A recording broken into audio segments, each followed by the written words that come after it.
Friedrich Wilhelm Nietzsche nació el 15 de octubre de 1844 en Rockel, una pequeña ciudad de la Sajonia prusiana, hijo de Karl Ludwig y Franziska Oehler. La temprana muerte de su padre, pastor luterano, a causa de un proceso de degeneración cerebral provocado supuestamente por una herida en la cabeza producida por una caída, obligó a la familia a abandonar la casa en que residían para ser ocupada por el nuevo pastor, trasladándose en 1849 a Naumburgo. Allí viviría con su madre, su hermana Elizabeth, su abuela Edmund y sus dos tías, Auguste y Rosalie, realizando sus primeros estudios en el instituto local entre 1854 y 1858. En 1858 ingresan al internado de Forta, que había adquirido un gran renombre en la época y en el que se observaba un régimen estricto y tradicional, donde permanecerá hasta 1864. En esta época se desarrolla su admiración por el genio griego, leyendo sobre todo a Platón y a Esquilo, así como por la música y a la poesía, siendo un admirador de Hölderlin, realizando entonces sus primeros ensayos como poeta y músico, tanto respecto a la composición como a la interpretación, llegando a ser considerable su habilidad al piano. Por lo demás comienzan los problemas de salud de Nietzsche, sufriendo unas numerosas ocasiones intensos dolores de cabeza que podían llegar a durar varios días. En 1864 ingresa en la Universidad de Bonn, junto a su compañero y amigo Paul Deussen, quien posteriormente sería profesor de filosofía en Kiel y admirador de la filosofía india y de Schopenhauer, y que, a pesar de no compartir la futura filosofía de Nietzsche, mantendría con él una relación de sincera amistad.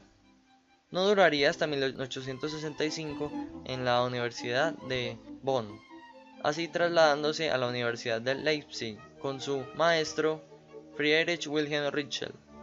La lectura de Schopenhauer y el abandono definitivo del cristianismo coinciden con su actividad como filólogo, publicando varios trabajos en el Rheinisches Museum, por los que obtiene un gran prestigio entre los especialistas.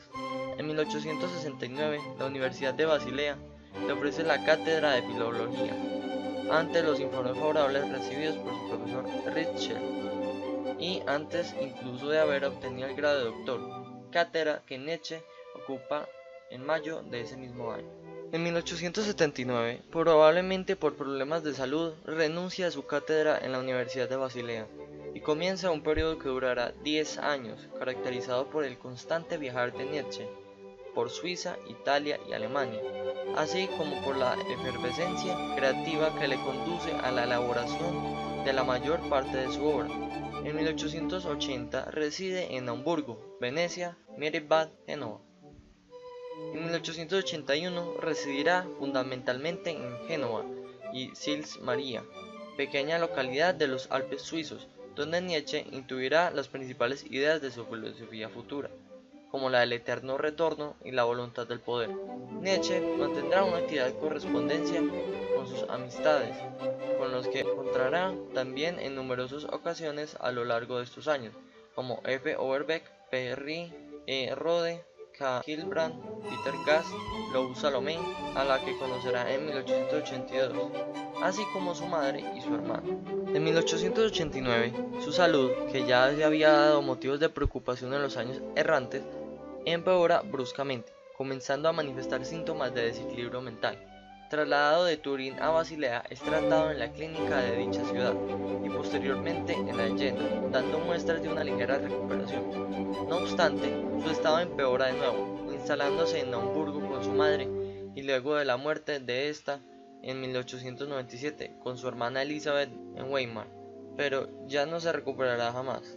Morirá en agosto de 1900, habiendo alcanzado una considerable fama y ejerciendo un notable influjo que se dejará sentir en el desarrollo del pensamiento contemporáneo. La crítica más profunda de Nietzsche a la cultura occidental es la crítica a los valores morales. El principal error de la moral tradicional es su antinaturalidad, o sea, el ir contra la naturaleza o contra la filosofía. La filosofía de Nietzsche es una filosofía vitalista, por lo que todo aquello que niega la vida debe ser eliminado. La base de la filosofía de esta moral contranatural es el platonismo. El mundo de las ideas sirve de más allá religioso para los cristianos, de tal manera que acaba convirtiéndose en la metafísica cristiana. Al afirmar que existe un orden moral del mundo que dirige la historia de los hombres, lo que se ha hecho ha sido afirmar que alguien desde afuera del mundo, fuera de la vida, dirige a los hombres, o sea, un Dios. Y entonces han prevalecido los valores de los débiles, la compasión, la misericordia, el sacrificio, en los que se ve la prevalencia de los instintos de decadencia sobre los de la superación sobre el amor a la vida. Nietzsche critica la moral occidental porque mata la vida es lo único real, la moral es ficción, falsedad, calumnia.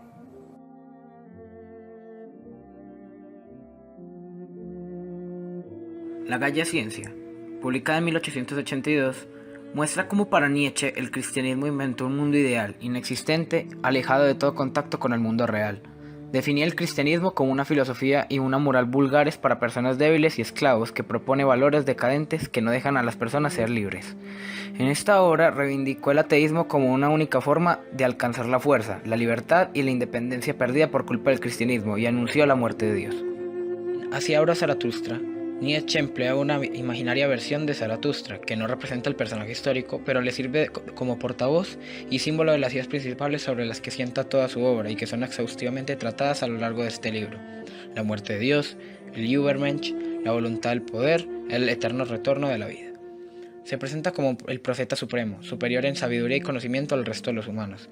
Nietzsche lo emplea como contraposición a la doctrina de la Iglesia Católica, a la que considera heredera de Sócrates en cuanto a la manera de entender la vida. Zaratustra fue escogido por el autor como el ejemplo de la filosofía presocrática, para explicar su teoría del Übermensch, vitalista y naturalista, y para reivindicar la aceptación de los aspectos negativos y positivos de la vida. En definitiva, para proponer una actitud de aceptación de la vida en su plenitud y negación del más allá, que en su opinión era la causa de la debilidad humana. En Ecce Homo, Nietzsche pretende realizar un último intento para dar a conocer su filosofía, presentándose a sí mismo como autor de las obras que, según él, cambiarán la historia del pensamiento y quizá el curso de la historia misma. El filósofo alemán se descubre a sí mismo como portador y emblema del valor dicotómico que distingue su filosofía. Describe y relee toda su vida bajo la feliz óptica del dionisíaco. En este sentido, terminará su autobiografía con una pregunta: ¿Cristio o Dionisio?, identificando el cristianismo como la negación extrema de los valores vitales postulados por él en su concepción del Übermensch, superhombre o suprahombre. Ecce Homo es quizá uno de los intentos más conscientes, escandalosos y provocadores de toda la obra de Nietzsche, quien con sus hipérboles busca desquiciar el puritanismo creciente de la mentalidad europea de aquel periodo. En Más allá del bien y del mal, Nietzsche atacaba en él lo que consideraba vacuidad moral de los pensadores de su siglo, falta de sentido crítico alguno de los autodenominados moralistas y su pasiva aceptación de la moral heredada judeocristiana. Más allá del bien y del mal recorre todos los temas fundamentales de la madurez filosófica de Nietzsche, y en parte puede ser leído como un desarrollo, en términos más directos, de las ideas que el autor ya había propuesto en un sentido más metafórico en Así habló Zaratustra.